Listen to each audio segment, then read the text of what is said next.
Cure అయ్యారు. Naturopathy, homeopathy, acupuncture, ఆయుర్వేదం, మసాజులు ఇవన్నీ చేసి జ్యోత్స్న మేడం గారు త్వరగా క్యూర్ చేశారు.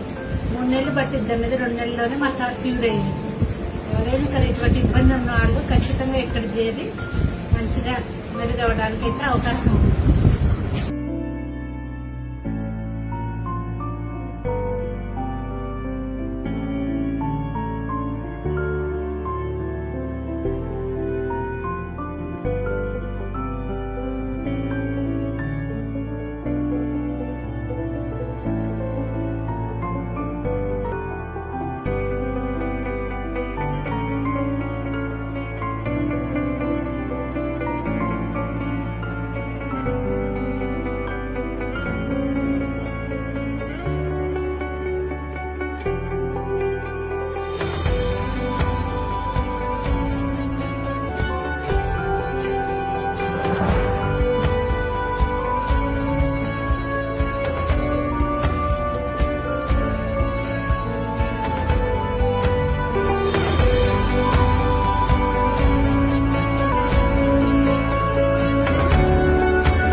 నరాల వీక్నెస్ ఇక్కడికి రాగానే నాకు ఫిజియోథెరపీ బాగా చేపించి ఓన్లీ ఆక్యుపెన్సివ్ తర్వాత వచ్చేసి హోమియో ఇది మందులు హోమియోపతి మొత్తం వాడిచ్చి బాగా ఫిజియోథెరపీ మిషన్ల మీద నడిపించడం మొత్తం చేపించి ఈరోజు జ్యోత్స్న మేడం వల్ల ఈరోజు నేను నడిచి తిరుగుతున్నానంటే వాళ్ళ పుణ్యం.